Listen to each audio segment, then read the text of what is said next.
అల్లూరు సీతారామరాజు జిల్లా కేంద్రం పాడేరులో రాష్ట్ర స్థాయిలో నిర్వహించబడుతున్న మోదకొండమ్మ ఉత్సవాలకు తరలివచ్చే భక్తులు, సందర్శకులు, యువకులు, ఉత్సాహవంతులు స్థానిక సబ్ కలెక్టర్ కార్యాలయంలో నిర్వహించబడుతున్న మెగా రక్తదాన శిబిరానికి వచ్చి స్వచ్ఛందంగా రక్తదానం చేయాలని సబ్ కలెక్టర్ దాత్రిరెడ్డి కోరారు. ఏజెన్సీలో రక్తపు నిల్వలు లేక రోగులు తీవ్ర ఇబ్బందులు పడుతున్నారని, ప్రాణాన్ని వారు కాపాడేందుకు దాతలు రక్తదానం చేసి ప్రాణదాతలు కావాలని కోరారు. ప్రాణాపాయంలో ఉన్న రోగులకు, బాధితులకు మీరిచ్చిన రక్తం వారి కుటుంబానికి, వారి జీవితానికి అండగా నిలిచి ప్రాణదాతలు అవుతారని సూచించారు. అపోహలు విడనాడి అనుమానాలు పడకుండా రక్తదానం చేసేందుకు ముందుకు రావాలని కోరారు. జిల్లా వైద్య ఆరోగ్య శాఖ అధికారి డాక్టర్ జమాల్ బాషా మాట్లాడుతూ, యువకులు, ఉత్సాహవంతులు రక్తదానం చేసేందుకు ముందుకు రావాలని, ప్రాణాపాయంలో ఉన్న రోగులకు, గర్భిణీలకు రక్త నిల్వలు లేక తీవ్ర ఇబ్బందులు పడుతున్నారని, రక్తదానం చేసేందుకు ముందుకు రావాలని అన్ని శాఖల అధికారులు సహకరించి రక్తదాన శిబిరాలు ఏర్పాటు చేసి ప్రాణదాతలు కావాలని విజ్ఞప్తి చేశారు. కార్యక్రమంలో doctor Rupa, red cross society Paderu committee సభ్యులు జయలక్ష్మి, సూర్యరావు, కోఆర్డినేటర్ లోహితి, సిబ్బంది పాల్గొన్నారు.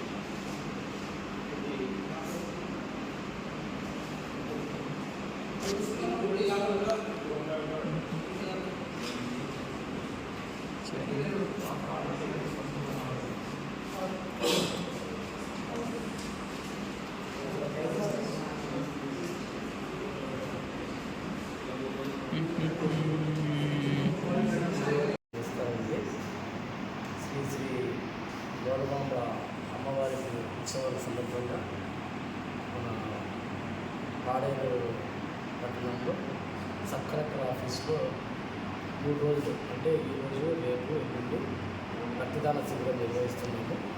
ఈ రక్తదాన శిబిరంలో ప్రతి ఒక్కరూ పాల్గొని విజయవంతం చేస్తారని ఆశిస్తున్నాము. రక్తదానము ఎవరైనా చేయొచ్చండి. 18 నుండి 60 సంవత్సరాల లోపు ఎవరైనా చేయొచ్చు. హీమోగ్లోబిన్ 12 గ్రాములు, అలాగే వెయిట్ 45 కిలోస్ ఉన్న వాళ్ళు ఎవరైనా చేయొచ్చు. స్వచ్ఛంద సంస్థలు, అలాగే ఇక్కడ ఈరోజు రెడ్ క్రాస్ వాళ్ళు కూడా విజయవంతంగా నిర్వహిస్తున్నారు. అందరూ అలాగే మన ఎవరి ఆఫీస్లో ఉండే ఉద్యోగస్తులు కూడా ముందుకొచ్చి రక్తదానం చేయాలని కోరుకుంటున్నాను. రక్తదానము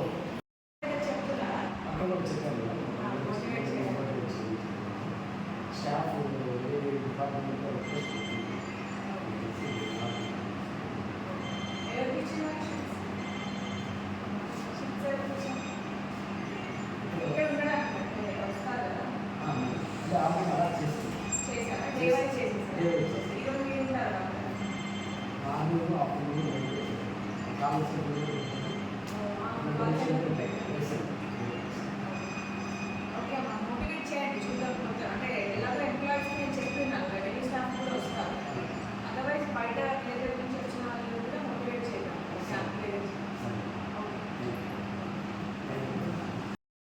అటువంటి పరిస్థితులు రాకుండా ఉండాలంటే మనమే స్వయంగా మన ఏఎస్ఆర్ జిల్లా వాసులు అందరూ ముందుకొచ్చి ఈ రక్తదాన శిబిరంలో పాల్గొనాలని నేను ఆశిస్తున్నాను.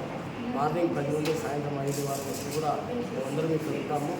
పెథాలజిస్టు నిపుణులైన వాళ్ళు ఉన్నారు. ఇక్కడ పెథాలజిస్ట్ ఉన్నారు, అలాగే ల్యాబ్ టెక్నీషియన్స్ ఉన్నారు, స్టాఫ్ నర్సెస్ ఉన్నారు.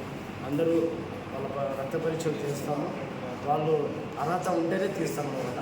12 గ్రాముల కంటే ఎక్కువ ఉండి హీమోగ్లోబిన్ అర్హులైన వాళ్ళకి మాత్రమే తీస్తాము. వేరే వాళ్ళకు కూడా మేము తీయము. కాబట్టి ఈ రక్తాన్ని మళ్ళీ మేము పరీక్ష కూడా చేస్తాము.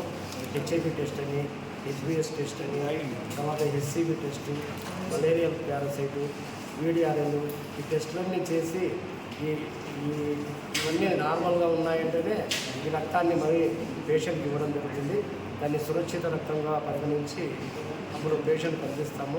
అలాగే యాక్సిడెంట్స్ జరుగుతుంటాయి అప్పుడప్పుడు ఘాటి సెక్షన్లో. ఈ యాక్సిడెంట్స్లో కూడా రక్తం కోల్పోతుంటారు. వాటికి అందరినీ మనం ప్రాణాలు కాపాడాలంటే ఈ గర్భిణీ స్త్రీలని, మనుషులను, తర్వాత ఈ యాక్సిడెంట్ కేసుల్లో ఇంకా అనీమియా ఎక్కువ ఉందండి మన జిల్లాలో.